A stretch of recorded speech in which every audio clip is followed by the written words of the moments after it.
Ladies and gentlemen, your hosts, Michael Wilkes,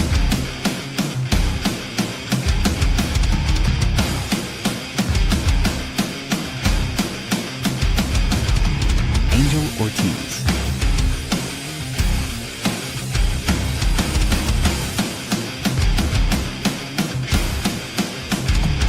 Dr. Chad,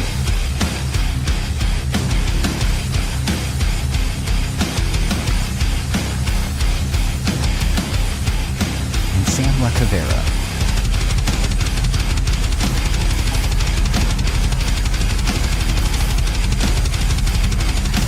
Go check out beardedbrowns.com and be sure to like, follow, and subscribe. Enjoy the show. What is up, ladies and gentlemen? We are live here at the Bearded Browns podcast today. And we had some breaking news yesterday that obviously stirred up a bunch of controversy in the Cleveland world yesterday. And we're going to talk about that. We have some fun stuff to get to, actually, that's going to not change your mind on anything, but was this deal really bad? Was this deal really good? Could this deal help the franchise out? Could this deal break the franchise? I mean, everything we've done since 1999 has broken the franchise, correct? Not everything, but we usually find a way to screw it up. Right. We're going to way to screw it up. Yeah. We are going to get into some stuff today that's possibly going to make some heads turn, and we're going to get into some stuff that might make this a little more sense to everybody. You know, open up the brain a little bit, make you think a little bit about what's going to happen with this Cleveland Browns defense this year. Obviously, this has happened. Dun, dun, dun. This is what we're going to talk about, ladies and gentlemen. The Cleveland Browns trade Myles Garrett, but you get edge rusher Jared Verse from the LA Rams and a first-round pick next year, a second-round pick in 28, and a third-round pick in 2029. But today I want to say something. Me and Sam here are representing our Myles jerseys. And I'm representing Myles, current Myles. Some of us are living in the now, and some of us are already living in the past. They're just throwbacks. These are throwbacks. They're throwbacks now. No, you'll have that. So go ahead. I actually missed my other Rams shirt. It was a Cleveland Rams shirt. For those of you that do not know the history, the Rams originated in Cleveland in the 1930s. They won the NFL championship in the 1945 season, immediately packed up and moved to Los Angeles the year after that. So I used to have a like old vintage Cleveland Rams shirt that I got too chubby for. So got rid of it. Regretted it because I've actually dropped pounds since a couple years ago when I did that, and I probably could still get back into it. But yeah, they were so out on the West Coast here. I usually cheer for the Rams, or if I'm going to go to a game, it's a Rams game, and I'll root for the Rams as like a second team because they're not in the AFC. They almost never interact with the Browns. They never play the Browns, and so they were a really safe, easy choice for me to pivot to as a like second team to watch if the Browns are on a bye week, or they always play at the later time slot because it's West Coast time and all their rivals are out here. So yeah, this is my backup team anyway. Still doesn't really affect how I feel about this trade, but worth mentioning why I even have this shirt. I'm glad you mentioned that. Everybody that doesn't know, Chad does live in California. I wanted to say that. I'm wondering how many people are like, Jesus, did Chad already switch teams to the Rams? Like, no, I had this shirt before yesterday. So, you know how we have the Shador fans? It is Chad, the Myles fan, strictly Myles. I'm part of the Garrett gang. The Garrett gang. I like that. But Chad, do you want to kick us off with some positivity here? Yeah. So more like I just wanted to get everybody's kind of initial reaction. So and it's not all going to be positive. So I wanted to know your guys' perspective of what you like initially thought when you first heard the news, because I went on Twitter and so I got that reaction, and that's how I get a lot of my Cleveland reaction. But I know really well that Twitter is not a great representation of Cleveland. It's like some of the most dramatic, need to get your opinions out fans, including myself. Like, so it's not always like representative of the whole city or even like the guys on the podcast. I saw a lot in both directions. It's a lot like politics. Like the stuff you see the most is way one side or way the other. You don't see a lot of like middle ground. And I think that's where a lot of people are, is like a little bit torn. It was more like, I hate the Browns. They're stupid. This trade is terrible. Or this is brilliant. The Browns need to do this. And this was, so I was kind of curious, like, what is your guys' just initial, like, you finally heard the news. What was your first, like, kind of thought? Go ahead, Sam. I was at work and started a new job. It's busy work. So out of roofing now, I'm actually working at a shop all year round. It's nice out of the weather. But my shop foreman looked at his phone. He goes, well, Myles Garrett's gone. And I'm like, here we go with this again. And I'm like, man, I said, is this for real or is this reckless speculation? He goes, well, hang on, let me look again. He goes, yeah, Myles Garrett's gone. I said, anybody could say Myles Garrett's gone. I said, well, okay, so if he's gone, what did we get? And he's like, well, we got a defensive end, a verse, and a first-round pick. I said, they better have more than that. They better have more than that. So kind of, to be honest with you guys, I love Myles. I'm not mad at Myles. It was a relief because I every year you keep hearing about it.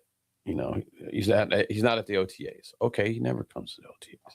Everybody relax. Myles will be back.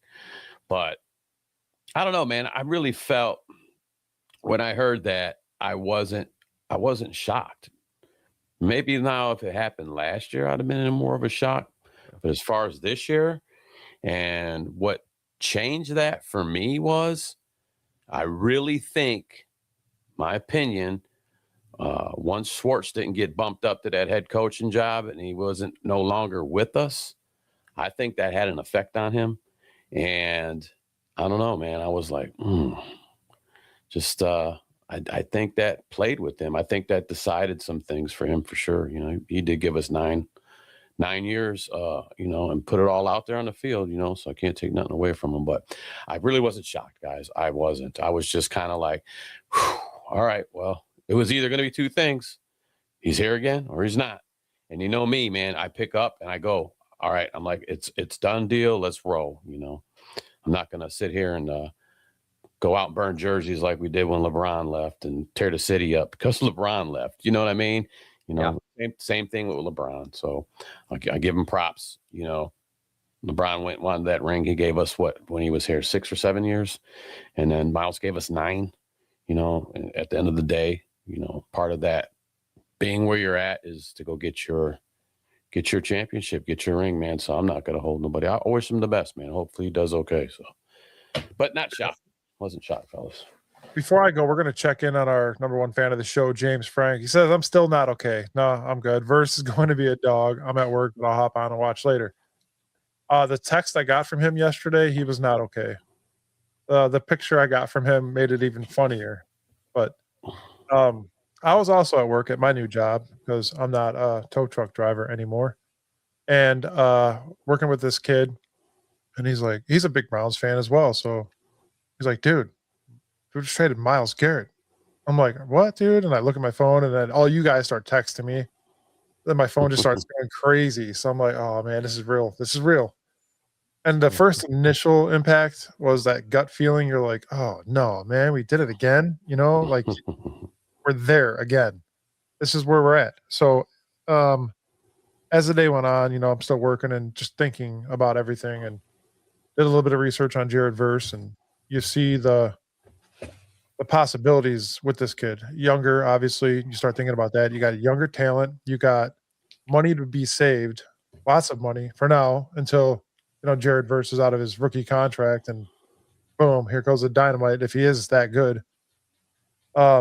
It's something to look forward to. I know that a lot of people don't think Myles was a what do you want to? Was he a poison in the locker room or was he not? Was he a mentor to these guys? Was he helping them out? Was he being a team leader on the defensive side of the ball? Will we ever know? I mean, truly, will we ever know? You don't show up to OTAs for these rookies to help them out. I mean, I'm not saying that's his job either, right? But it's as the best defensive player in the league, I think you should be at things like those. I think you should be a team leader. Yeah.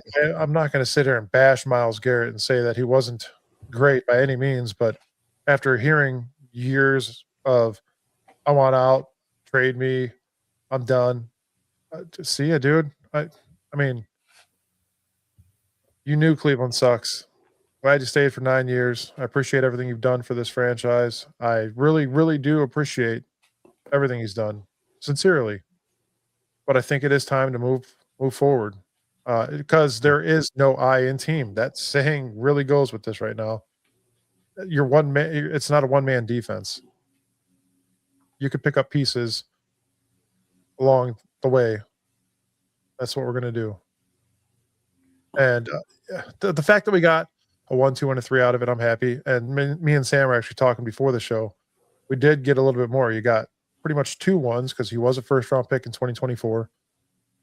And you got your first round pick coming up next year. And then your round 2 pick. I mean, what do we have to lose? It's Cleveland, guys. We're used to it. Yes, the best defensive player in the league. You win some, you lose some. You have to lose some to win some as well. So,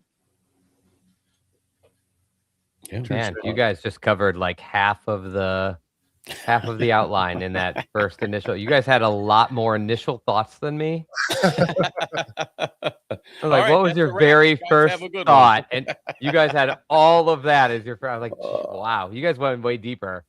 Yeah. I was more like, just like, okay, so like another reality check that like another like impact Cleveland guy, like one of the very few superstar 100% agreed upon, like absolute like juggernauts of a sports team moved on. And like my only initial thought was like, what a bummer for Cleveland fans that like every time there's somebody to hang your hat on, that like you have somebody that everybody else would want and he walks out the door because your franchise can't figure out a way to get pieces to make him stay, which is I think what it always comes down to. Like that's what it came down to.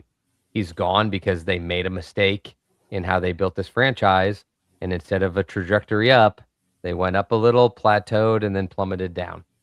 And it was just bummer for fans that's happening again here, because it's happened with the Tribe, it's happened with the Cavs, and we don't have it that often happen for the Browns because we rarely have good enough players that want out, who are that great of players, because we haven't done a good job in the last 25 years building the team. But you finally got 2 guys that were kind of franchise face of the franchise staples in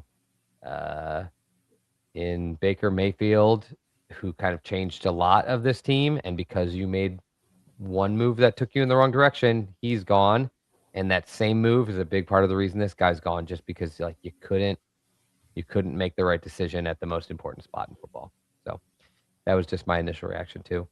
And I can go straight on to the next question. Like, I did not think Myles Garrett could be traded. Did you guys? I couldn't remember. I know we've talked about him so much on the podcast, but I just couldn't remember if you guys were on the whole, like I definitely think it's likely he could be traded versus not. I didn't. well, because I didn't think anybody would pay the price, honestly. I thought there was a no trade clause in a new contract, but I know they went back a couple weeks and changed some things in his contract to make things be able to happen if need be. And that was when They Andrew pushed Berry his said- bonus. Yeah, and right. that's They pushed what- his bonus. So he's guaranteed the 15 million bonus, but The Browns going to have to pay it. the Rams will have to take care of the rest of the salary. Yeah. What about you, Sam? Did you think this was like a Man, real? It sounds like from your last answers, you do think that this was a real possibility. Yeah, it just nothing. I'm numb anymore to this stuff. You know, it just seems like can'ts can a lot in this sport. And I hate to sound cliche, but it is a business at the end of the day. You hear these guys say it all the time. And if there's a team out there that really wants a guy and they want to give the farm up to go get that guy, there's deals that go down, and this is how it goes down. So, and then sometimes it's great players that want more money, and then they get that money and they're gone too. So it's nature of the beast when it comes to this, man. It's just, keep it as transparent as can be. It's a business. If there's ways to get around some type of contract to get a guy out, that'll happen. That's why these guys have top agents. Like I said, guys, no shock to me. It's just like, did I want him to go? No, I didn't want Myles to go. I wanted him to keep that helmet here, man. I wanted him to, walk that Hall of Fame walk, as a Brown. But I'll still love him. I'm not mad at him. He's got to do what he's got to do for him too, man. Some fans might not understand that, but I understand it, man. It's just how it goes. It's how the cookie crumbles sometimes, fellas. Yeah. And so I had like another thought, but you guys, it sounds like thought that this was realistic. I really didn't think it, and I was wrong about it the same way I was wrong about the Browns not being able to trade the number 2 pick last year. And that my thought was, I don't think anybody that has the draft capital that we would want would come forward to do it. And so that's why I said same thing I said last year. Like, do you want to trade back out of number 2? I was like, yeah, but who's going to give up a price that Andrew Berry will take? And I didn't think anybody would. And then the Jaguars came and they gave up way more than I even would have asked for. and then this year, they, we all have different expectations. And that would be my next question. What would you guys have demanded basically in a Garrett trade? Like, what was your guys' price tag? Obviously, I would go another edge rusher for sure. You want to cover that. That was going to be on your price tag, was like an edge rusher replacement. Yeah, somebody solid enough, like first, I would be okay with. And I was thinking maybe 2 firsts, but I didn't want to be unrealistic. And that's just something you have to take into consideration. Realism. Yeah, in this league, you never know. You've seen some bogus stuff happen, and you've seen some off-the-wall stuff happen. It's kind of crazy. I was expecting – there's people out there talking about 4 firsts, guys. Yeah, that's not real. That's not real money, guys. Yeah, you're not be gonna, realistic. Be realistic. Those are people that are like, I'm not trading him, so I'm going to make the price tag so high I don't trade him. And so you answered more of like what Andrew Berry, I guess, was really onto, Mike. That was not in my. I thought we need 2 first-round picks out of this, and they can't both be bad ones. Like, I don't want the Seahawks 2 first-rounders that could be like 28 and 30. I wanted 2 first-rounders, and I wanted one of them not to be low, and then I wanted a second-round or a second-round equivalent player, so like a decent young starter who could make a starting roster somewhere. That was kind of what I expected, and that's why I didn't think anybody was going to trade that, because I thought the teams that are going to want him are the teams that are Super Bowl contenders, and they're going to be teams that expect to pick in the bottom 5, like 28, 29, 30, 31, 32. And so I was like, that's why I don't think this will happen, because I think the price tag is going to be like about 2 firsts and a second, or 2 firsts and any starter, basically. And I was like, I don't think there's a team that's given that. I would have given up Dylan Gabriel for a first-round pick in 2084. Poor Dylan. Poor Dylan. Mike's such a hater. Mike's so sizist. Publicly sizist. That was good. It took me a second. I'm like, wait a minute. That was good, Chad. Sizist. Yeah. So I think. Go ahead. Yeah, Sam. I was gonna say I think Andrew Berry is leaning a little closer, like in between me and Mike. And then what were you thinking, Sam, for a price? 2 first-rounders. I'd say a first-rounder 2027 for sure, which we got. I wanted another first-rounder in there in the mix. 2028 would have been great. And then maybe a second or third, but a valuable player. Offense or defense, you kind of got to take. You're never going to get in gold of what a Myles is, but another top-tier type guy, I've thought was reasonable, you know. So a two top first round, maybe a second or a third on the third option there, and then, you know, a top player. Now, I will say that with them going after an edge guy, like Mike had said, it's filling some shoes that are going to be gone. It's big shoes to fill, you know. But I think they went right away and did that, and then we're getting a younger guy that's coming into himself. You know, this guy, first round pick in 2024 too. So, you know, let's make it happen, man. I mean, things are done, and that's where we're going with it. We gotta push forward as Browns fans. We do that the best, man. We keep on going, keep on trucking. Okay, so basically, like, yeah, I mean, we all had some similar expectations. I thought it was worth asking with you guys because I heard some people that were like, I need 2 1s, and then I've heard some people like what Mike just said, like I need like 4 1s, and I'm like, what I think was funny was you guys both included a player, and I included a player. I said 2 1s and a 2, but I didn't think that was going to happen, so I was thinking more like 2 1s and then a player that was worth a 2. Was kind of what I envisioned and said, similar to basically the Micah Parsons. I got it from basically the Micah Parsons trade. They got 2 1s, 2 late 1s. I wanted something a little more than that, but 2 late 1s and then a player that would have been maybe worth a 2. So, but yeah, I mean, just curious. It sounds like everybody had somewhat realistic expectations, but we can get into like whether we think they got that or not. But what the Browns got is not where I wanted to start. I wanted to start with what the Rams got. So, one thing, they got Myles Garrett. They paid a player that they picked in the first round 2 years ago. They paid a future first rounder, a future second, a future third. What do the Rams got, guys? I mean, they got the best player in football, possibly. Yeah, absolutely. Absolutely. For what their goals are, can you put a price on that? Like, I don't think the price came down to just like was there a team that could make an offer? The Rams, it's got to be a team that wants to make a playoff push because nobody that's picking in the top 10 or even in the middle is going to trade their future for him. They were the perfect team to make this push, and basically what they got was the best player in football. Now, I don't think any of us would debate that. They definitely got the best, maybe not the most valuable player in football because he's not a quarterback, but they got probably the best player in football, definitely the best defensive player currently in football. I guess my question now would be, though, because they gave up what I think is a pretty good amount of assets, are they just Super Bowl or bust? Like, this is, Myles got a couple years on his contract, but this is a Matt Stafford situation. Like, what is he playing 2 more years? Is this Super Bowl in the next 2 years, or they kind of lose this trade? What do you think?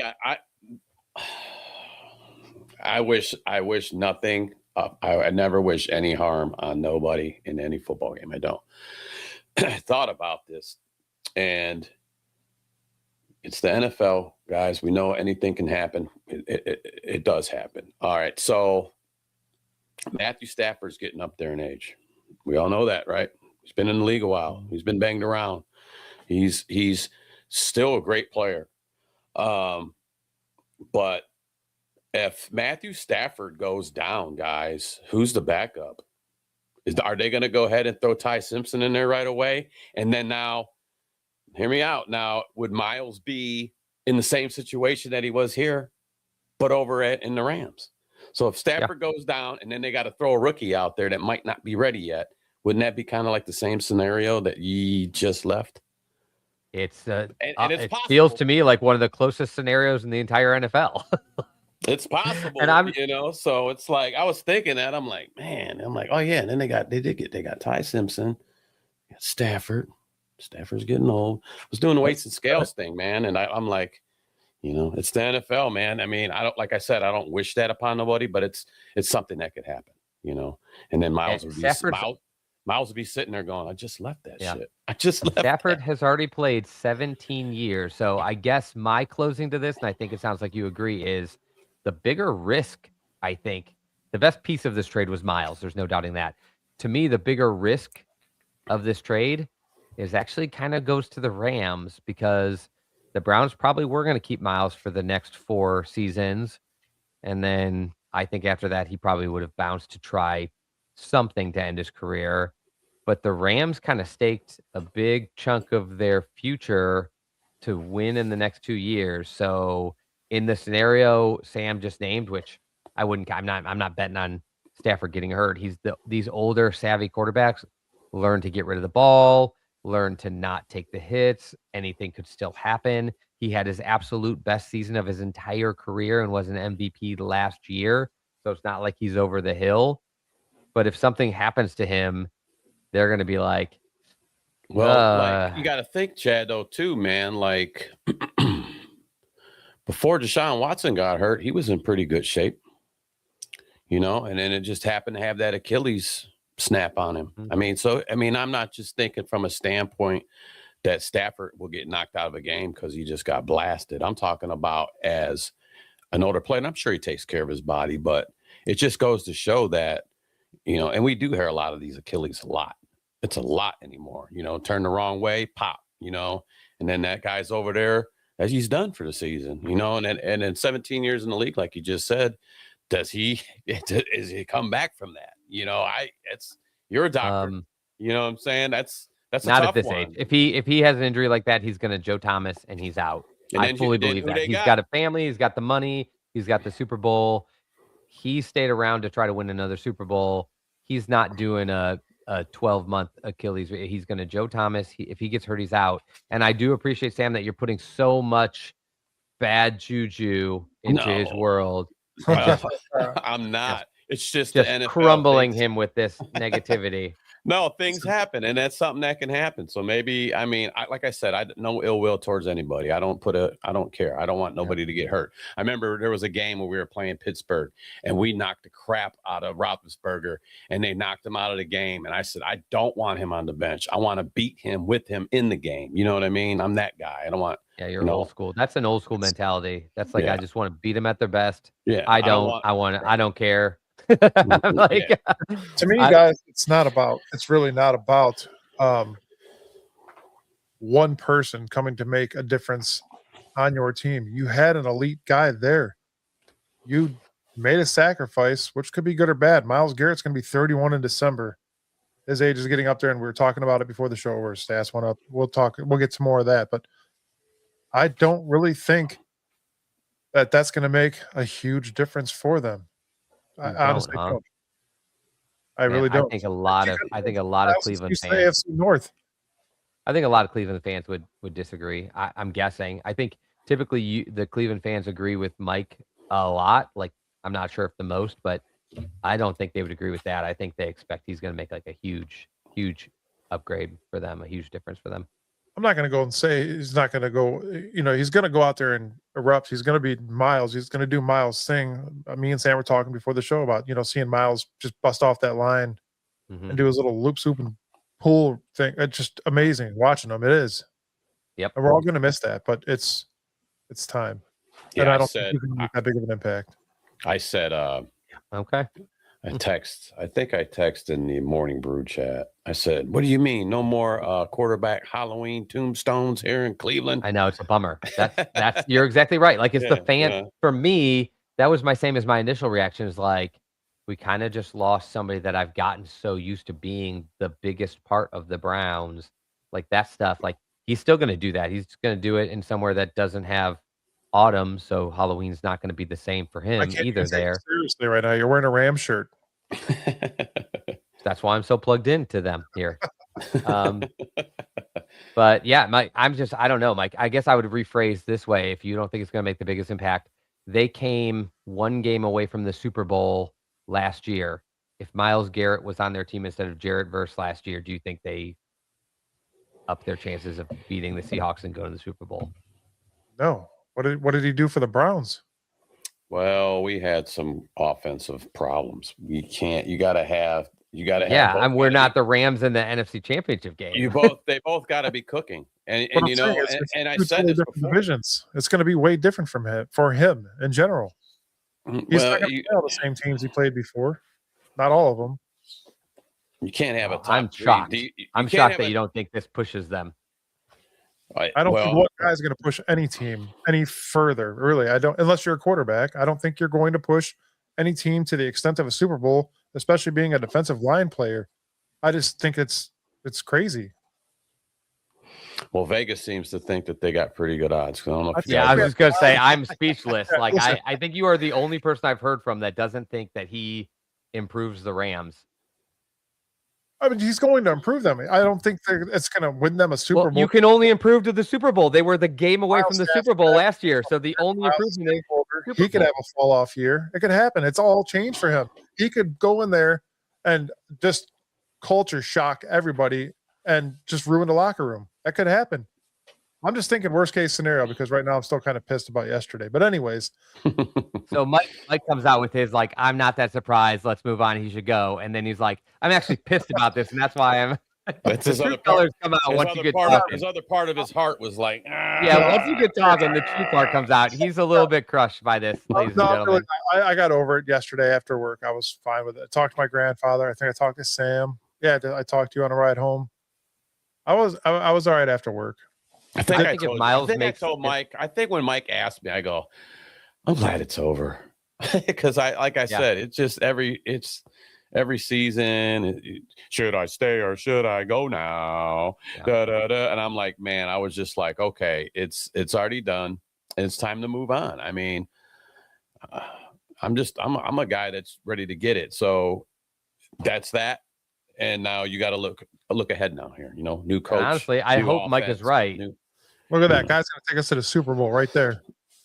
I honestly hope Mike is right. I hope that Myles does fall off, and I hope Sam is right that Stafford has a devastating career-ending injury, and I hope all that actually happens. I'm just like, I would be so shocked if I don't think it's the Rams defense isn't slightly better.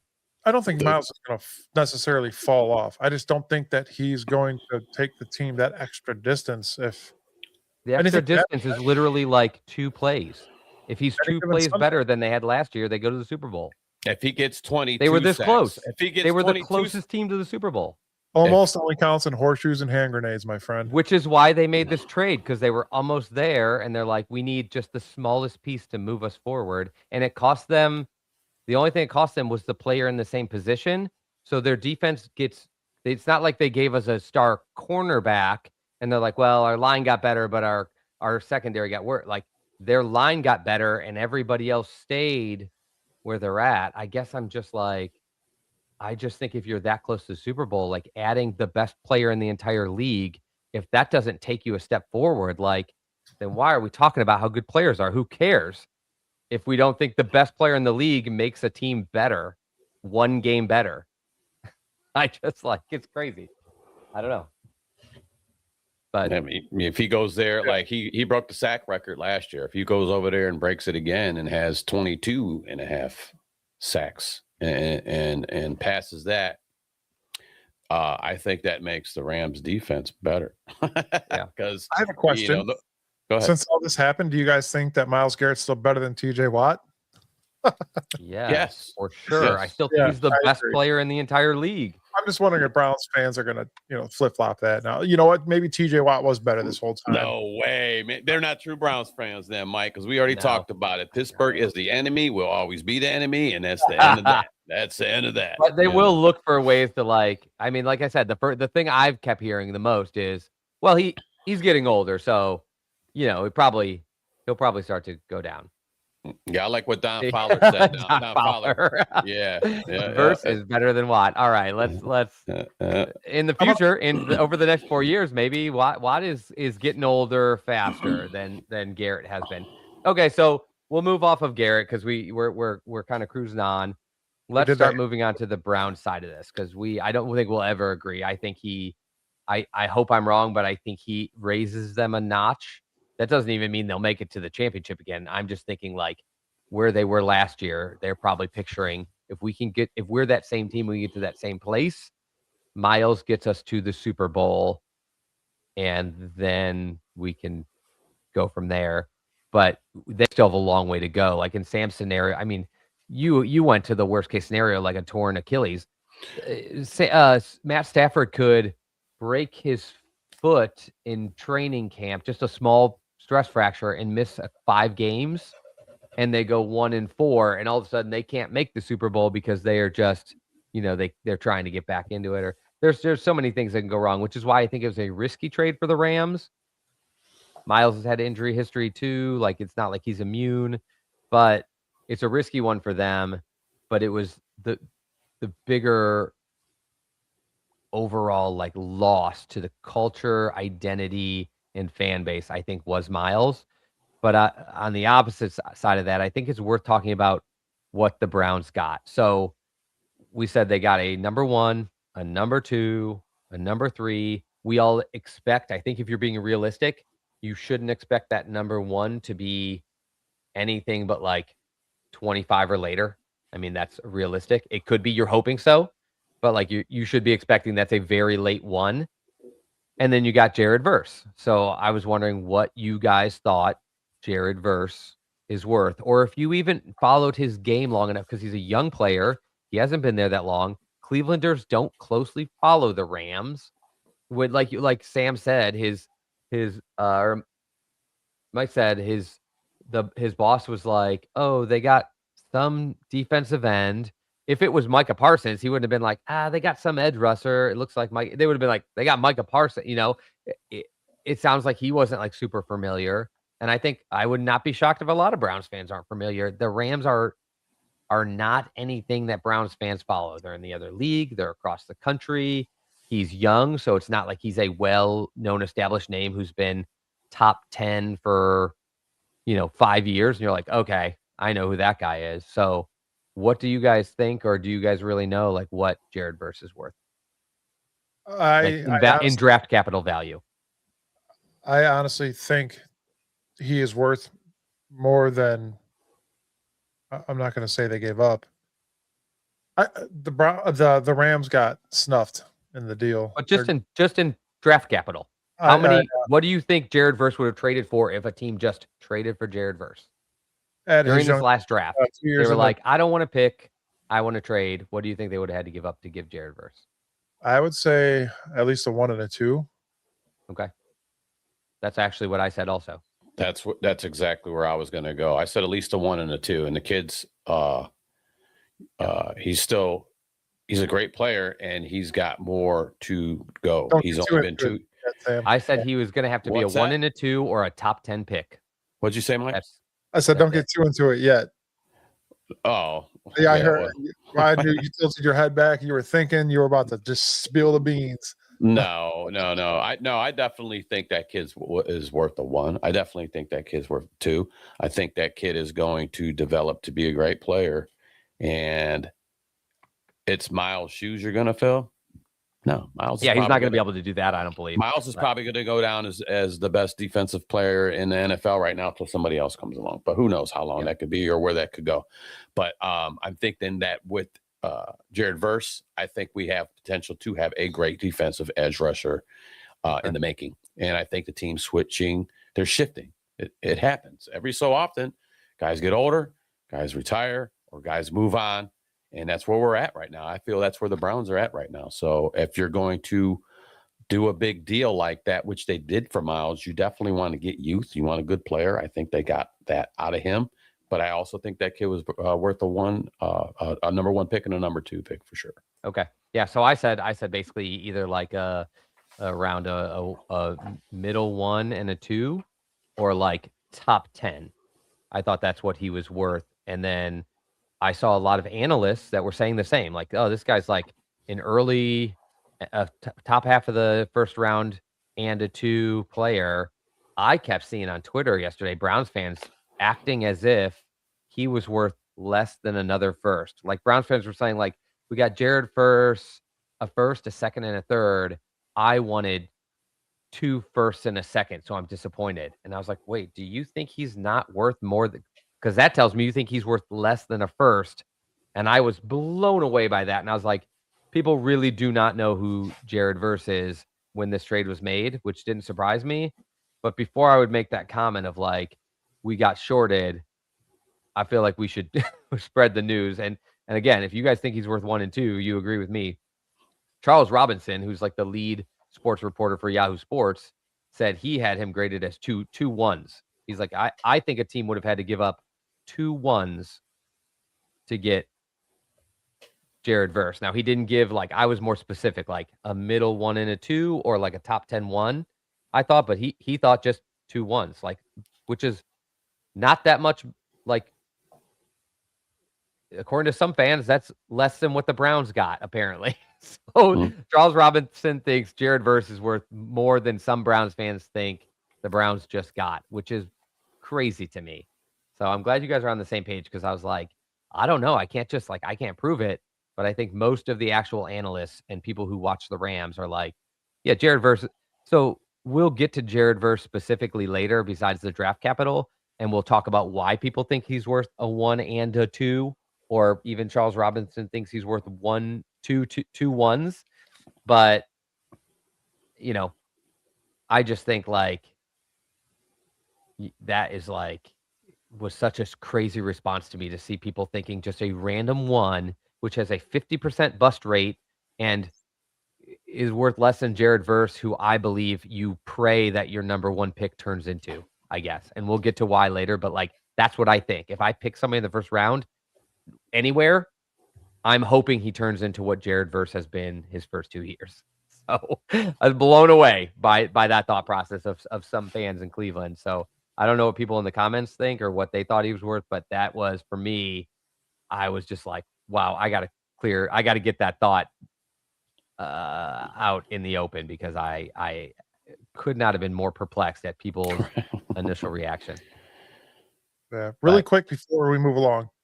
Everybody, we did make it to the finals for the Scene Magazine Best Sports Podcast in Cleveland. So if you guys could go to vote.cleveland scene, hit peoples and places, and you don't even have to type it in anymore. You just go in there and click our name, and that's it. We appreciate you guys. We're hoping to do it twice in a row. That'd be awesome, and looking forward to it.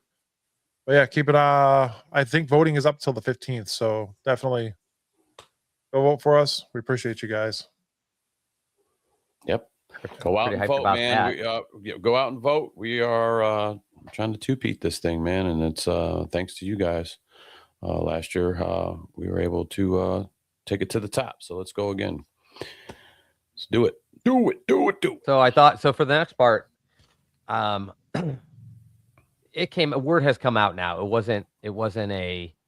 It's not so much of a thought anymore of how this trade actually went down. It's coming out. For those that haven't heard it, I can give you the fill in, but I wanted to share Angel's thoughts, basically, because my next question was, how did the inclusion of Jared Verse affect this trade, compared to, like, the fact that the Browns had already come out and said, we're not going to trade Myles right now. Like, I think they were open to it. They wouldn't, Mike or Angel, Mike or Sam, one of you said earlier, they wouldn't have moved that June date if they weren't keeping the door open for teams to make offers. Obviously, when they were like, yeah, we're going to move your bonus, Myles agreed to that. I mean, nobody says, like, yeah, pay me later. Like, what if something happens to him? Like, you want that money right now. It's your money. He only moved it back because he knew that was his chance out to get to a different situation. And so he agreed to it, and the Browns agreed to it because they're like, well, let's not close the door on this. What if something comes that's too good to pass up on? So I was curious, like, how much the inclusion of Verse changed their ability to make the trade. And Angel basically responded with, Verse needed to be in this deal in order for Andrew Berry to pull the trigger, and this is why.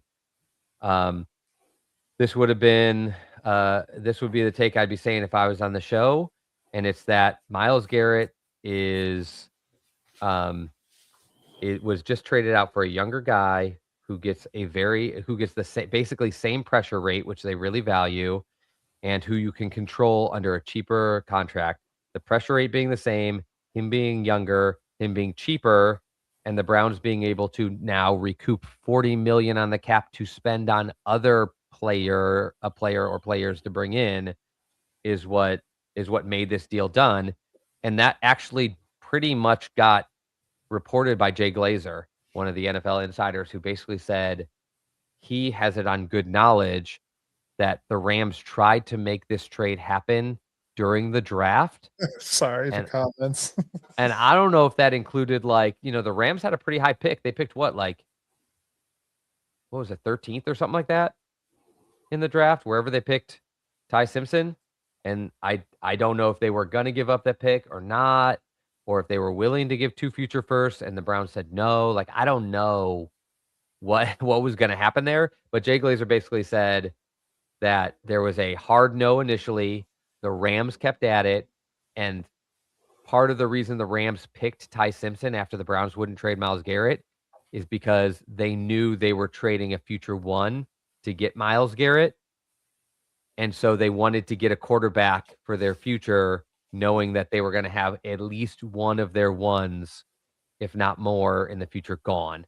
So that's why they picked Ty Simpson instead of like a player for this year, was because they knew they were giving up future picks at that time for Garrett. So it wasn't a done deal, but he said he knows that at that time they were all in on finding a way to make this trade happen. So obviously Jared Verse wasn't in the initial trade, or the Browns might have made that trade on draft day, but it must have come around that they said, what if we shifted from 2 1s or whatever to 1 in Verse? That's what my heart is kind of telling me, is that they were going to give up 2 1s and a 2. And the Browns were like, no, thanks, because those are going to be probably super late ones. And they said, what if we give you Jared Verse, who we just spent a 1 on 2 years ago, and who's actually outperformed his draft capital? And the Browns were like, yeah, we'll take that and a 1. You could have our 2017 first round pick, and we're going to take your 2024 first round pick. And we're going to get the younger 2027. Yeah. So, yeah. I think it was more like, we'd rather have a piece we know will work than just an extra late first rounder. They were not looking to get Omar Cooper Jr. or Casey Concepcion. They wanted somebody that they were like, we already know this guy will work, not a late first rounder that we're like praying can work. So I just thought it was interesting that Jay Glazer basically was like, this was bad happened. This has been in the works for months, and the Rams knew it. And that's why they picked Ty Simpson, is because they knew they couldn't pick a quarterback in the next year or two because they were about to give up first round picks. So, yeah. Go ahead. What do you think, Mike? Give it to us. I am already into the next question. Like, I'm just ready. Go for it, because they already made these statements. How about the one that's unchecked in the notes there? Yep. That do you buy the Browns' best for the organization long-term plan? And an explanation for that is something I think KP Young in the actual comments said, and this is what I wanted to touch base with. Obviously, the Browns are going very young, it seems. They're trying to make that roster younger, apparently, to last longer, in hopes that that's what it is, with some talent. So do I think that this is a better move for the organization? Yes. Could it be a long-term plan? Yes. But what are you going to do 7 years down the road when all these players are older? You're going to have to rinse and recycle. I mean, you're not going to get another Myles Garrett to be able to trade like that. I know that. Not likely. I mean, it's not likely you end up with the best player on the offense or defensive side of the ball. It just. But here's what Barry does. So Barry likes to piss Cleveland off, and then he totally redeems himself somewhere down the line. Like, that's what he does. So I'm looking forward to, this is just the beginning of this. So I think there might be some more play here soon coming up. We're less than 100 days away from the season, I believe. Yeah. So things are going to start happening, guys. And that's what I'm looking forward to for the organization as a whole, not just one player. Okay. So after we talk about Jared Verse, which is like the next short section of just like, who is he? What has he done? How are his numbers? What should we be expecting? We actually are going to go into next year's outlook. So we'll talk a little bit about like that more too. I think Mike is finding out like, what is Andrew Berry going to do with this? So, but before we do that, let's talk about what he already did. So he brought in a future first. We know that it's going to be a late one, but it doesn't matter. It's nice to have an extra first rounder just sitting there. And like we talked about, we expect it to be late, but there's always a chance. It's not going to get later. It's a first. So it's not going to get worse than 32, but it can possibly get way higher than 32. It just can't get worse. So he basically said, I would take 32 in Jared Verse with the chance that that 32 goes down, down, down. If Cleveland is lucky enough, which we rarely are, but what they already have in the door to replace, and it's what you asked for, Mike. It's a one-on-one swap. They got rid of Myles and they did not replace him because I don't think he's replaceable. But this year he won't be as good, but he's obviously got more years in the tank than Myles probably has. So who is Jared Verse? Let's talk a little bit about like what they got and let's show some of those numbers. So this is your guy. So Jared Verse. We go to PFF a lot. And I know it's not the end all be all. So we have some actual numbers. You know, PFF is grading, and we know grading's great, stats are great, person is great. So the PFF version is, as a rookie, he ranked 7th out of 119 edge rushers in the entire NFL with a score of 89, which is like a blue chip, absolute like elite level score. He got defensive rookie of the year, and he made the Pro Bowl that year. And then his second year, he had a little bit of a drop down back to earth, which is fine. If he was 89 that second year, they were probably never trading him because that's around where Myles has been through his prime, is around 90 to 93. But he dropped down. He still was about an 81, and he was still 14th out of 119th player. So on average, you're looking at a guy that was average about 10th or 11th best pass rusher in the league in his first 2 years in the league. This is what I was talking about when I was like, Browns fans aren't familiar with him yet, or they would have been immediately like, we got more than a 1, because a number 1 pick doesn't get you a top 10 player 2 years in a row. You know, we were ecstatic about Carson Schlesinger getting defensive rookie of the year. This guy got defensive rookie of the year before. He's graded as rookie around that same era. So we're talking about a guy that's already sitting as about a top 10 PFF graded player 2 times in a row. 2 Pro Bowls in 2 years and 1 defensive rookie of the year. And we're talking about this kid like, I guess, you know, he could be okay maybe someday. Like, he's already, to me, is like, this guy's going to step in. He's your starting guy. He's already the best pass rusher on your team. Probably based on these scores, he's probably a top 3 defensive player on your team, wouldn't you say? Besides like Denzel Ward, who's definitely not on an upward trajectory. His best years are behind him. He's just hanging on to that great level. And we're not trading him. Carson Schlesinger. Like, is there a player on this team besides Carson Schlesinger that's better than this? Mason Graham's not. Alex Wright's not. Isaiah McGuire's not. I think this is Grant Delpit is great. He's not this. I was just going to say, too, I was just looking down here at Devin Patterson's comment real quick, because their style defense, I was just getting ready to hit on this. They ran a 3-4. Okay. So we run a 4-3. So we got more down linemen. You guys know how that works. And then we have 3 linebackers, and then it's flip-flopped on a 3-4. So he might thrive. I think he might thrive more in our type of defensive scheme. I would have to go back and look, because you played for college, Florida. Was he from Florida? I just want to see. State, I think it's Florida State. I'm just kind of curious to see, since the Rams were running the 3-4, like Devin Patterson's talking about here. So now he's going to be, I'm pretty sure that Ruttenberg's going to be sticking with a 4-3, but I could be wrong. But that's typically what we do here. So that might open him up even more. And this kid's on his second season. My coworker, actually. Devin, you're right. So Devin, first of all, awesome comment. I wasn't really even thinking about that, even though that's a huge factor. The negative side is like it's a transition. It out, man. I was just peeping. No, that it was out. Smart. Yeah, that's a great comment. Yeah. I wasn't thinking of it at all. Mm-hmm. The downside is like, well, now there's a question mark of how does he transition. But the upside is what you just said. He could be better. Yeah, I would like to see what was Florida running. So like most of his college, maybe they ran a 4-3. I'd have to go back and look. This is stuff that I'd like to go back and look to see what kind of defense that he was running. They were running in college with him with. And then, he gets to the league and maybe that switched up, You know, it's just So they played basically a 4-3, a 4-2-5, which is what we actually play more often. We don't really play a 4-3, or we don't really play a 4-3. We play more of a 4-2. But yeah, so that's what he did. So our defense is what he played in college. okay. So And he was a top pass rushing candidate. He dropped in the draft because he was a little older. You really want to draft in the first round somebody that's 22, and he was getting ready to turn 24. I think he was 23, getting ready to turn 24. So most people think he slid a little in the draft, not because of talent, but because there was younger guys at his level. And then he got into the league and showed, like, you probably shouldn't have let me slip.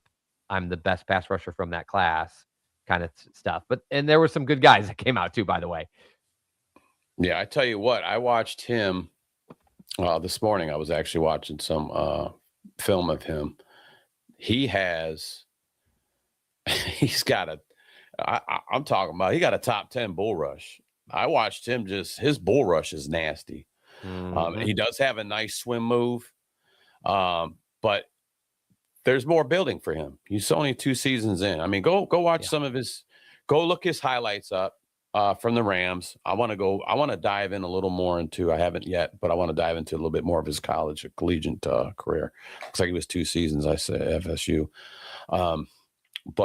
Yeah, I want to see, go back and watch it. I mean, he's definitely going to be a guy that is going to be a key element on our defense right away. So I just, I'm thinking of Schlesinger. I'm thinking of Mason Graham coming in and him having his sophomore year be big for him. I really do. I think that these guys are coming into their own. We're building a younger team now. All right. Yep. So, I mean, I'm all for it, man. And like I said, go watch before anybody, if you don't know who he is, maybe go watch his film before you judge a guy and let his film speak for himself. And you might go, yep. Wow. Look at his film, look at his numbers, and I agree with you. Some people would not have had the same initial reaction. And I think some of them are just like all of us. Like, if you were really sad to say goodbye to Myles, you're probably a little mad at Jared Verse, but he didn't make this trade, guys. In fact, I got to be honest, he kind of got screwed because our team finished with barely 8 wins the last 2 years, and his team finishes with 12 wins a season or more. That he kind of got the raw end of the deal. He was a leader on a very good defense that was headed to the Super Bowl, and now he's in Cleveland, and it's up to the Browns front office to make this trade worth it for him by putting together a team that can get us where the Rams are. But Mike, what do you think? What are you thinking about the player, just Jared Verse, based on what we're seeing, the numbers that were just up on the screen? We can also throw up the other his comparisons in a minute, but what are you just thinking based on those numbers, those accolades, 2 Pro Bowls, defensive rookie of the year? Well, like you said, there's nobody else on his team that is that capable of those numbers. He's going to come in here and be a leader. He's not going to be a slouch. He is going to make an impact on his team as a younger guy. I think walking in here is going to come in a leader, and that's what I love to see. I think Mike Rutenberg's happy to see this. I bet you that guy's ecstatic, and I bet you he's going to make this kid similar to Myles. I'm not going to say as good, honestly, but very similar. I think it's going to be something that Cleveland's going to look forward to. Once you guys see this kid in a Browns uniform playing on a field, making plays happen, making big plays happen, it's going to be awesome to watch, guys. I'm not doubting this kid whatsoever. So I am looking forward to this more than anything, a change. And like I said, it could be a morale culture thing as well. Who knows what Myles was really like in the locker room? That was talked about yesterday. Yeah. And again, like, Myles has been criticized for the way he leads for a long time. I think Myles is I'm just going to play and be better than everybody else, and you guys try to keep up type of guy. But that hurts to lose. I think it will heal the pain a little bit if this kid mixes. I also am going to come in here and grind, and am going to be one of the best. Maybe he's not the best player in the league, but he's one of the best players on the defense, and he's going to come in and say, like, I'm going to try to be the best player on this defense. And if he can do that and mix that with, like, leadership and camaraderie with a bunch of other guys on this defense who are also, like, in their early 20s, a lot of the core of this defense now, I think that goes a long way. Do we have any other pop-ups or graphics, Mike? To Yeah, get through before we first and move on? foremost, I do want to say, guys, no matter what, Myles Garrett will retire a Cleveland Brown. I don't care if he wins the Super Bowl in Los Angeles, he'll retire a Brown. This is where he was born, not obviously in Cleveland, but this is where his career started. This is where his career will end. 9 years is a long time. Yep. And he built that here, and he'll end it here. I would agree. I think people are worried about that, and I do think that's a bummer. It stinks that you even have to worry about that because you're like, this was our guy. Why do I even have to think about this? So I get that, but I would agree. Like, I think it's a unlikely thing that a guy gets Defensive Player of the Year twice somewhere. The place that drafted him, the place where he plays, 9 of his first years, and he doesn't retire with that team, especially if he only ends up playing like another 4 or 5 years. Like, I think he'll come back. So again, that's a big one. I didn't think we'd get to this one. I think this is worth just looking at, guys. Screenshot this thing. Like, take a look at it. It got put together not by us, but by PFF. This is pretty legit. This is Myles Garrett, who we all agree is a better player, and the numbers on here will show it. But take a look at the snaps. Jared Verse played a little more last year for obvious reasons.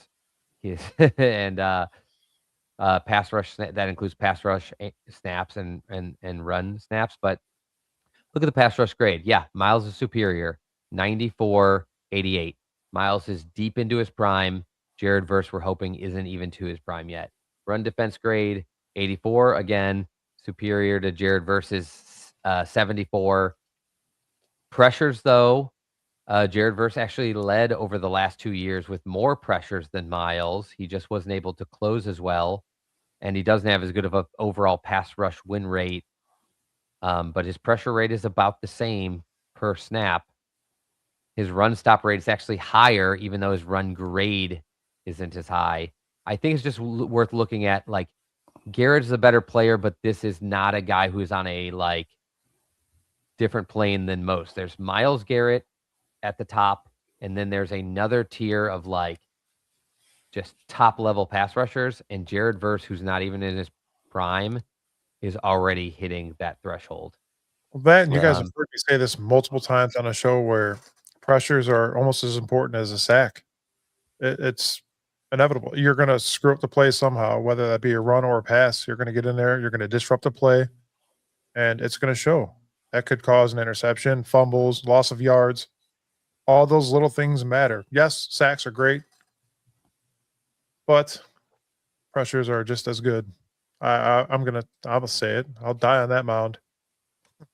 Yeah, and again, we talked about at the beginning of the show. They're not 1-to-1, obviously. The math that I've done says that they're probably 8-to-1. 8 pressures is probably worth 1 sack, and that's kind of what it looks like when you look at the top rushers in the league. So it's not a 1-to-1 play, but there's just so many more pressures, and pressures affect the play. And you can have a sack in a game, and it can make a difference to the whole game. But your pressures and your pressure rate is about how much you impact every play, even when you can't get the sack. And to most people from Cleveland who have been watching Myles Garrett get a couple less sacks than TJ Watt, but dozens and dozens more pressures, I think most Cleveland's people have now learned to understand, Myles Garrett is making people double team him. Myles Garrett's making the quarterback throw the ball shorter and less deep throws. He's making fumbles happen. He's making interceptions happen and pass breakups. He's making a quarterback just feel uncomfortable before the game even starts because he knows somebody's going to have pressure on him, and he's thinking about it. And it changes the way you game plan, you block. It changes the way the quarterback delivers the ball. So consistently, pressures are the more consistent stat. Well, I'm going to say that pressures lead to mistakes. Mistakes lead, for sure. Mistakes lead to turnovers. So I would rather have, I would rather have, they went for it on 4th down, we sacked them, we got the ball back, or they went for it, decided to throw it, we pressured the quarterback, we pick six it. I'm looking at a bigger picture with that. So like I said, pressures cause mistakes. It's a fact. Mistakes usually can lead to turnovers. I'd rather have 4 turnovers in the game that got us some type of points on the board than 10 sacks. What's 10 sacks going to Yeah. do? I want points I on the think board.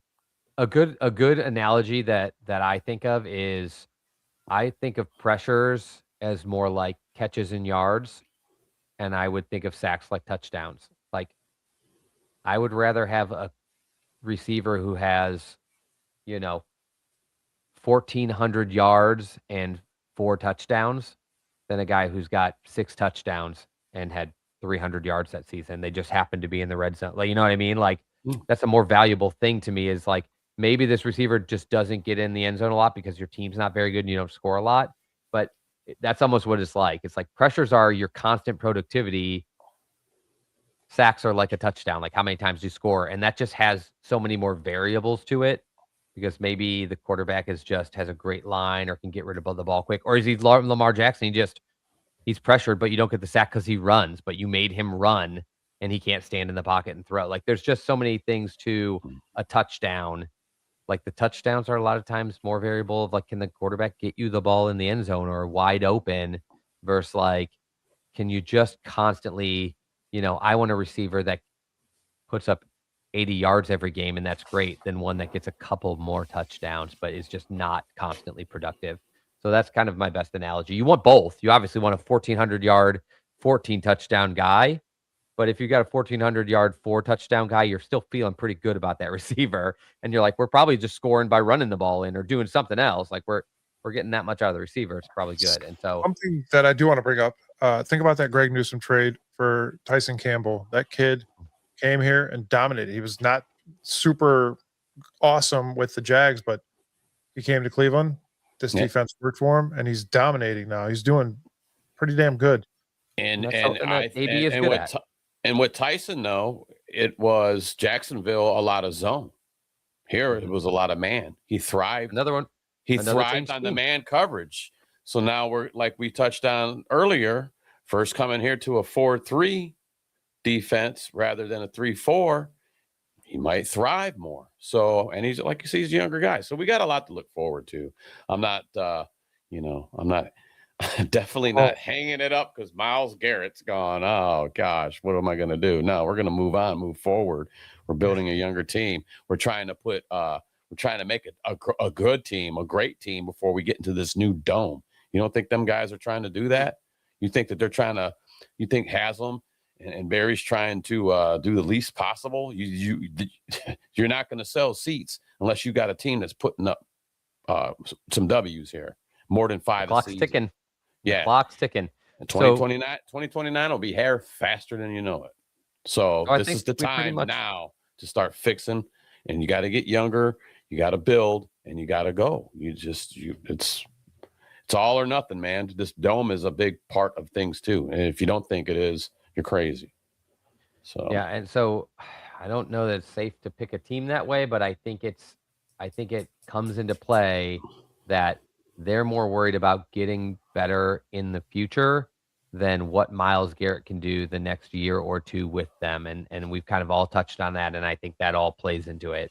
So as far as next year's outlook, how do you think this affects directly next year's season? I don't think anybody can say next year with just Jared Verse instead of Garrett, we got better.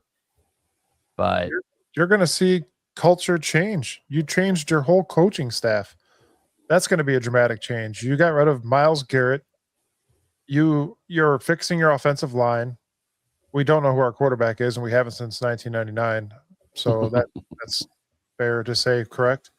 But you guys, Chad, do you have any optimism this year? Like, are you looking forward to this year at all? I didn't have any optimism for us before this, but it's because I don't believe in the quarterbacks as much as others do.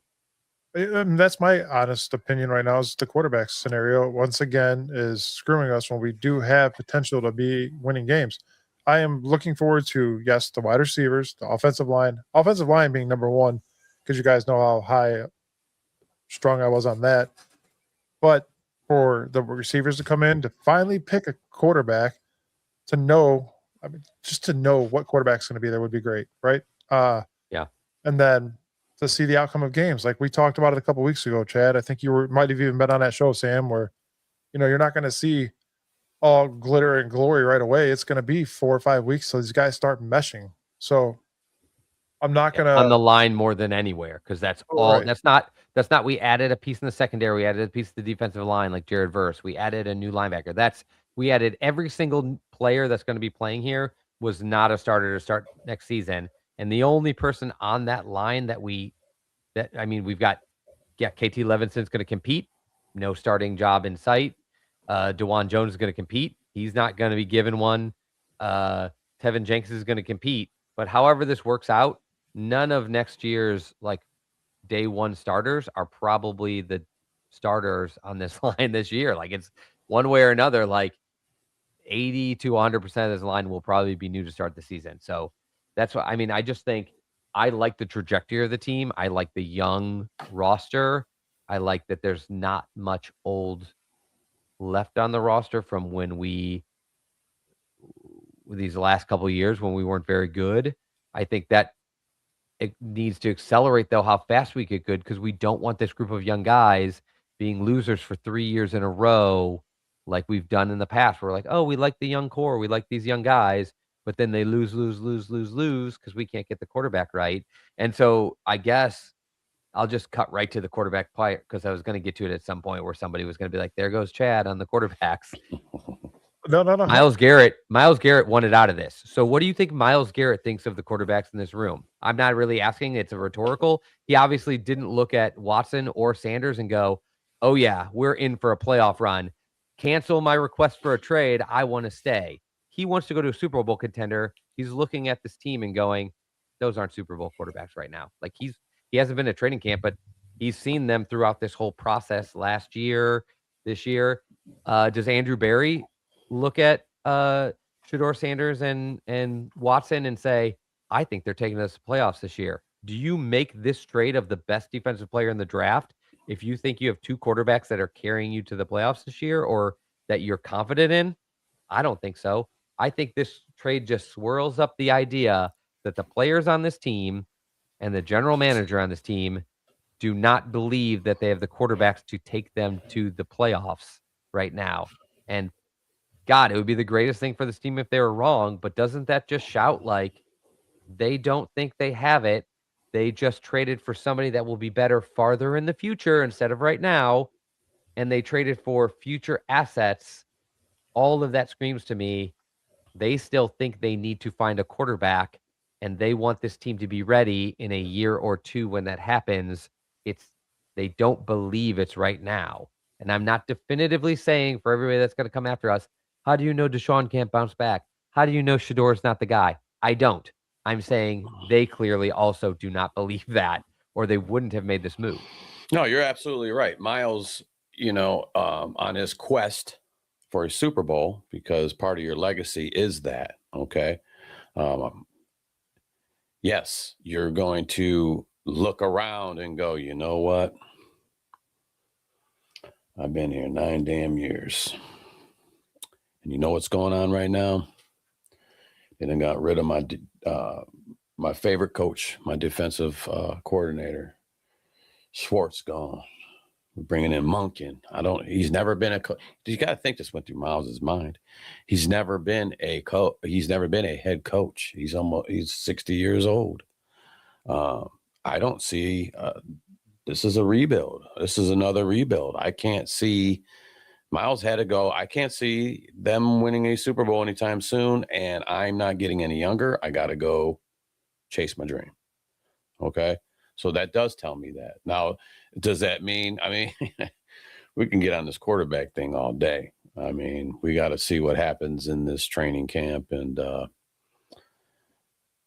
I don't even want to get into that. But as far as Myles wanting a ring, he simply looked around and he goes, it's not happening here anytime soon. He's checking Father Time on his watch, and that tells you that he knows that there's not going to be no Super Bowl coming here soon. You knew there were signs of glory when you had 2 great drafts in a row. Something's going to happen. You're in a rebuild, clearly, but Chad didn't think we were, right? It's soft rebuild. I still don't think I guess it depends on how you define it. I still Well, now don't that we think we're in did a the offensive rebuild. line, we're no longer in. I would say it was a soft rebuild before because Yeah, the offensive line felt like it had to be rebuilt because all those guys are like old and moving on, and the only person you really let go was Wyatt Teller. Like Batonio was retiring. All of your other guys have kind of moved on. That you're right. We did rebuild the line. I just think I always call a rebuild like you're getting rid of like and everybody. I get no, and I guess you could call it a rebuild. Again, it's just semantics. Like rebuild, retool. They're moving into new younger players. So yeah, I guess you're right. If you want to call it a rebuild, like I wouldn't fight that. But I just think they're already well into it. I guess was how I'd put it. Like people are like, "Oh, great, we traded Myles. We're gonna rebuild again." I'm like, guys, we started rebuilding 2 years ago when we started letting old players go, and we got a bunch of draft picks, and we drafted like 12 players 2 years ago. We get 10 players 2 years ago, and then this year we drafted another 10 players. And so we're not. I don't believe we're starting a rebuild. I believe we're 2 years into a rebuild that's getting close to done. How many more what positions are you like? We don't have a young, talented guy in this position group. Our coaching staff.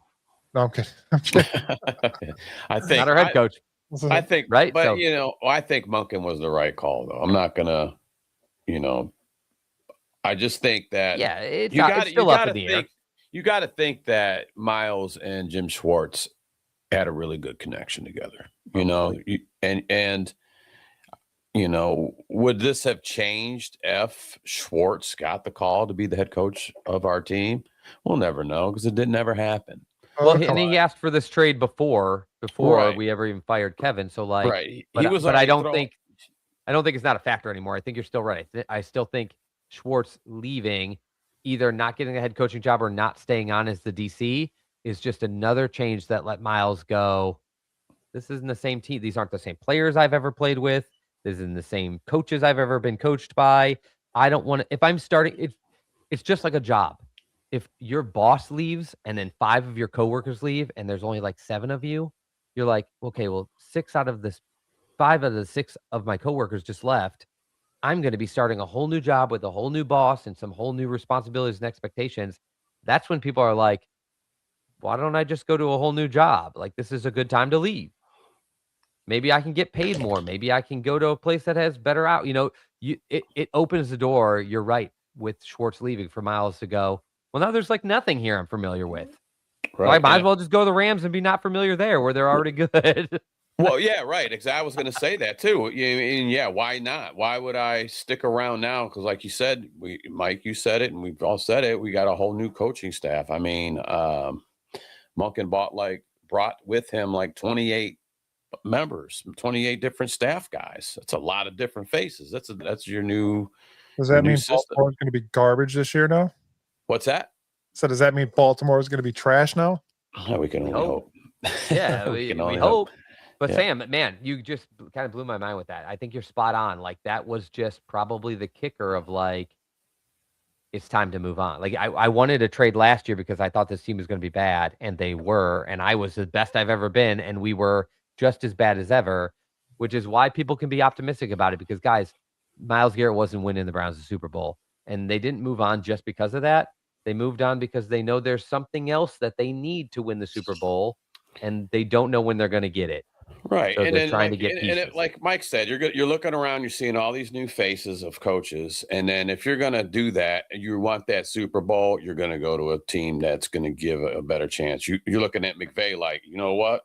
His track record speaks for him. I already know I'm stepping into a good coach. But really, man, man, that's just so much. What I would really like to know, man, maybe this will happen sometime down the line. Maybe when Myles retires, it'll come out. But I want to know, man, last year when they was talking about all this and that about what was going on with Myles, and like to be on a fly on the wall in the room, because first he wanted to go. And then Barry and them must have said some crazy, spectacular thing's going to happen. Give it another year. And he bought into it. And I know some of it was the money, but I want to know what they told him. Like, you know what? We're going to get this guy, that guy, and we're going to be. You know what I think they told him? we're going to make this incredible trade out of the first round. We're going to have 2 good first rounders next year. We are definitely going to be able to use that to get our franchise quarterback. And then this year came, and it was Mendoza. And he was never going anywhere else. And they were like, shoot. Like what? How many years can you pick at the top? Like, so last year they picked second, or they were at least slated to pick second. This year they were slated to pick what, 5th? And they had a second first round pick that they could have used to trade into the number 2 spot. How many years in the NFL draft is that not enough to get your franchise quarterback?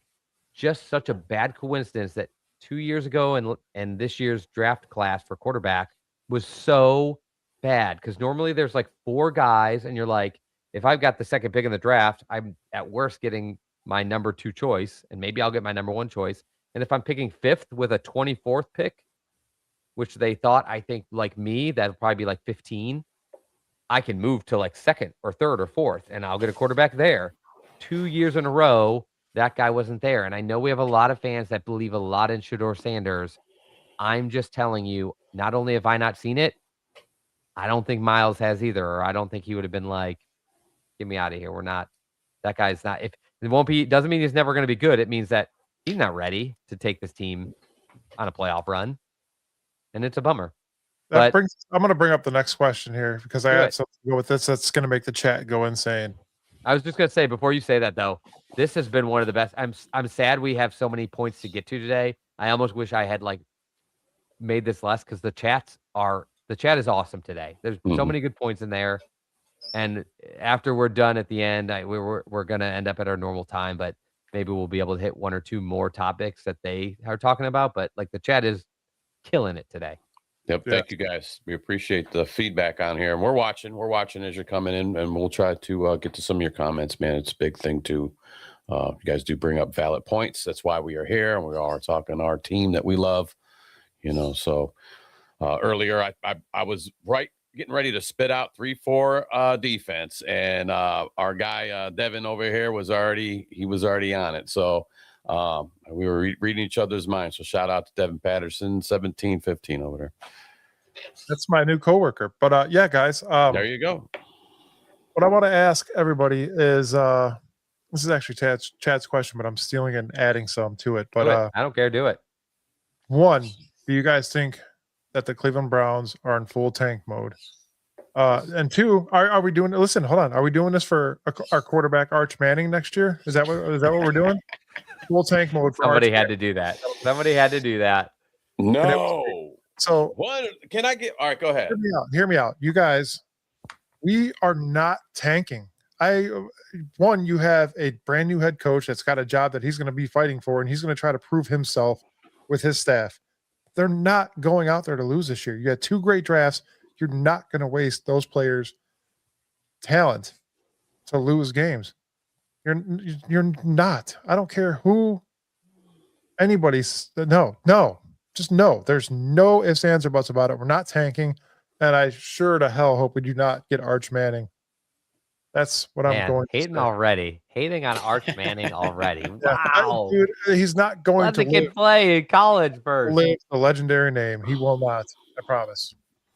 So this comes down for me as like same thing as like rebuild is the definition of tanking. So for me, players don't tank. You don't purposely not play hard so that somebody can come take your job next year. You're trying to make your money. You're trying to play your best constantly. Do they give up sometimes? Yeah. At the end of the season, if they give up, it's not because they're like, we want to come in lower so that you draft a guy to replace me or compete with me. But they might just give up because they're like, they have no hope. They're not in a good space. They're not in a good mentality. Is tanking? Does a coach tank? Do you think Monken? Does anybody in this chat think Monken is going to purposely lose any games or not try to win every game? No fucking way. There's no way. Monken is not tanking. The young players on this team who have not been here for 25 years losing, they just got here, are not going to tank. The one person I've always believed is able to tank you is the front office and Andrew Berry. Here's why I'd even push back on that, because my definition of tanking is you purposely set yourself up to be worse this year so that you lose, so that you can't win games, so that you finish at the bottom. if Andrew Berry wanted to tank, would he have taken Jared Verse or would he have asked for more future firsts? Because Jared Verse helps us win games this year. Future firsts do not. And so if he was actually in full tank mode, he would have said, save Jared Verse, just give us all the picks, not players that can help us right now. And Jared Verse isn't like a young developmental player. He can get better, but he's already made 2 Pro Bowls out of 2 years, guys. He is a starting pass rusher for, I would beg you to go find a team in the league that already has 2 top 10 pass rushers, because that's the only team he wouldn't start for, is a team that already has 2 top 10 pass rushers. And there's not many.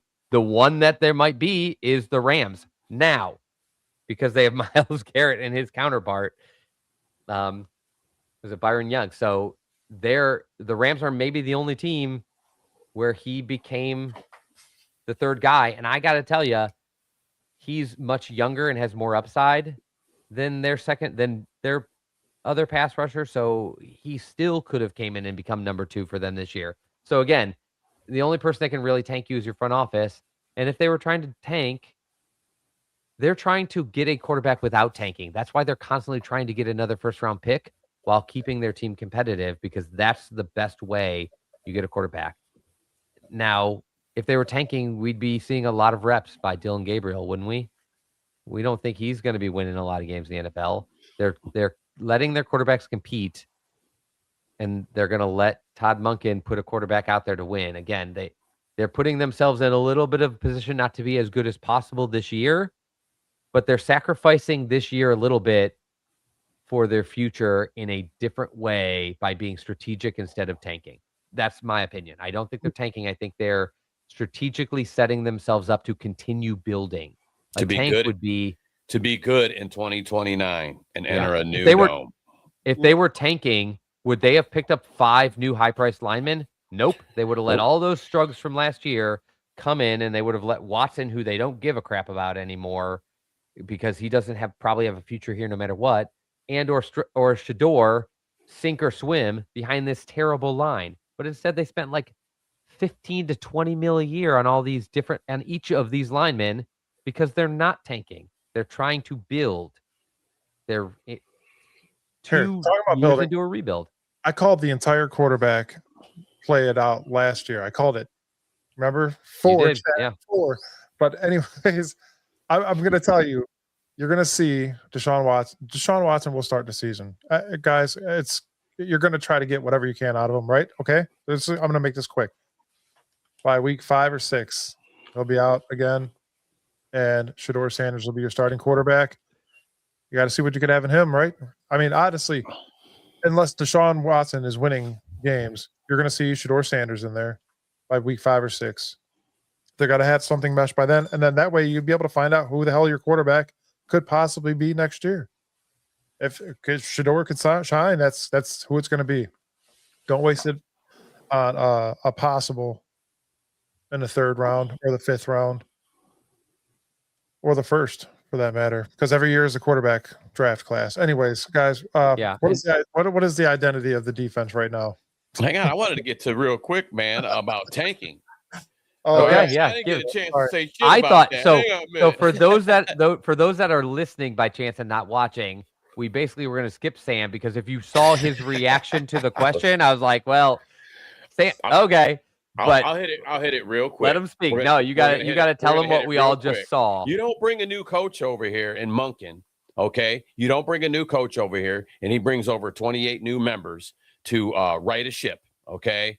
Just so you say we go out here and we are winning games, okay? So they're like, man, this is looking too good. We're winning. Who's going to break the news to Monken? I don't know. We're gonna have a sit down with him, Jimmy. All right, Barry. What do you think we're gonna do? We're gonna have to break the news to him. You don't bring a new coach in here to tell him to lose games. You don't do it that way. You just don't. And like you said, Chad, they spent a lot to get this line better. If they, like you said, if they wanted, the tanking could have been in the pudding if you'd have left the line like you said alone and didn't really patch it like you said. Bingo. Okay. So they're here to put up W's on the board. Now, how many are we going to get? Okay. We don't know yet. We don't even know who's going to be the quarterback yet. Okay. We don't. But Monken did say in the beginning, we've talked about it. I'm tired of talking about it. He's going to put the best quarterback forward. He's just not going to start Shador because it's Shador. He's just not going to put in Watson because, I don't know, we're still paying on him. Let's see what he's got. It's ridiculous. You're going to put the best quarterback forward to not tank a season, to win games. It's about winning games. You have it. And like I said, you got to get these fans to believe in your product, because a lot of fans don't, because they've been getting nothing but crap for how long now? So it's got to stop. They know it's got to stop. So you don't bring a new guy in here like Monken and say, all right, man, hey, you know what? You won 4 games in a row. We're looking pretty good this year, but we need you to kind of calm that down, and we're going to have to figure out a way to make us not win. That does not even make sense. I don't care. Arch Manning, Joe Montana's 5th grandson. I don't care who it is. I don't care. You don't do that to bringing in a new guy. Why would you even bother bringing in a new coach? Yeah, it's just ridiculous to even think that people think that for this Arch. Cleveland has the opportunity to pretty much abolish Deshaun Watson's career. I mean, there's certain ways you could do that. You could not play him, and what are you going to do next? Just pay him. I tell you what, Deshaun Watson comes out here and we win 4 or 5 games in a row. Everybody's going to forget about all the bullshit. And they're going to be like, we're winning games. Let's go. And that's going to be it. If you're a true Browns fan, and if you're not, you're going to be like, man, my guy Shador should have got that start. Well, Shador wasn't showing to be the best man up yet. I'm not hating on Shador, so don't get it twisted. I'm just talking about the best quarterback. It's so hard to make a Shador comment without being positive that he's going to be incredible. You always have to have like a caveat of like, I'm not hating on him. No, I'm not. I'm just saying, man, we want to put W's on the board. That's the name of the game, literally, to win games. So, if it comes down to the best quarterback, it's going to be put out there. And if it's, like I said, if it's Watson, let's go. You guys want to win games, or you guys want to keep losing and looking like dog shit? I don't want to do that no more. I don't think that this organization that wants to do that anymore. They're ready to come up. We got to come up and start winning games. And the only way if you don't have a quarterback, there's only one way. Like, yes, some teams get lucky, but if you don't have a quarterback, the best way you get one, and I won't even say you don't have one, because one of these two guys could win 8+ games this year, and you're like, actually, if it's a guy coming off that many injuries winning 8 games, or a guy that's as young as Sanders winning 8 games, and you're like, okay, maybe we got something here, and we can actually, the whole rest of the team's so young, we're only getting better. So, but when you don't know if you have a franchise quarterback, in my opinion, there's only one way to try to get one without having to tank, which is like there's a really good way to get one. The Raiders just did it. They let guys sit on IR. They traded a bunch of guys. They didn't put their best foot forward. They wanted to come in last place. They actively tried to come in last place, and that's how they got their quarterback. They picked first. The Browns did that too. Back in like 2015 and 16, we got rid of every good player on the roster. We didn't want, it's not just that we went young. We got rid of every player that's worth being on an NFL roster that we could. Even if it wasn't for capital, we let all of our free agents walk. We traded everybody we could. We took even lowball offers because we wanted to come in last so we could pick Myles Garrett and then Baker Mayfield. We did that on purpose. That is a tank. We tried to lose every game possible. When you can't do that, because what the Browns are not going to get rid of, their talent is young. You can't get rid of Fannin. You can't get rid of Schlesinger. You can't get rid of Graham. You can't get rid of these guys. Your best guys are too young, so you can't get rid of them. So you can't really tank.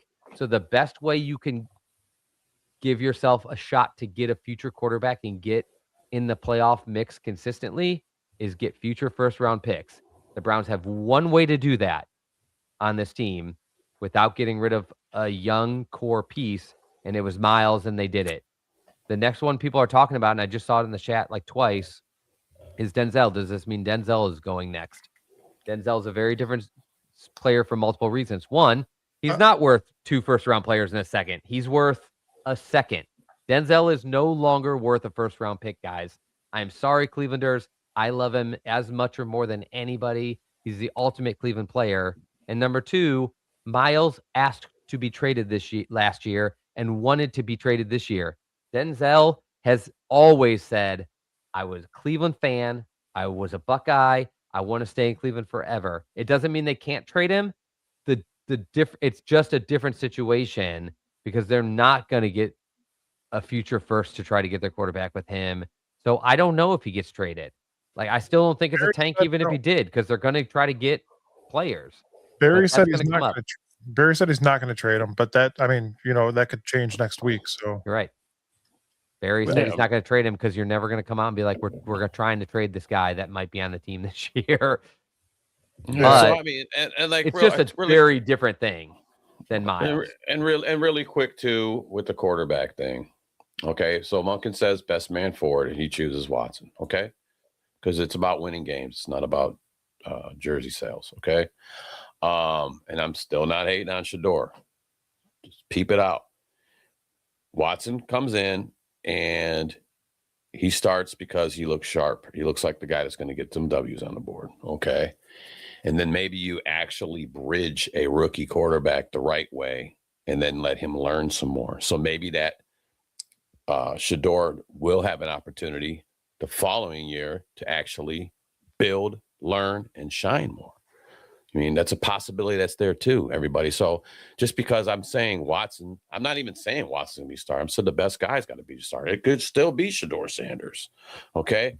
But I think, you got to think of it. I think of it both ways too. So if it's Deshaun, maybe you actually put Sanders on the back and you let him learn, because I'm a big fan of that. I think I've said it before. I think a lot of these rookie quarterbacks get thrown into this NFL fire too soon, and that can destroy their careers, before they even get started. So, especially in Cleveland.